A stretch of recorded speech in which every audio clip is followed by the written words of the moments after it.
தேவா, உங்க பையனை கொண்டது நான் தான். என்ன வேணாலும் பண்ணுங்க, தயவு செஞ்சு வரதா விட்டுருங்க.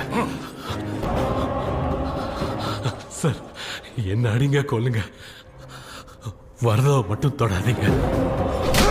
தேவா, சார், விஷ்ணு இந்த கையால தான் கொன்ன. என்ன கொல்லுங்க, வரதாவை மட்டும் தொடாதீங்க ப்ளீஸ். அண்ணா, அவன் எதுவும் செய்யல. என்னாலதான் எல்லாம் என்ன கொண்டு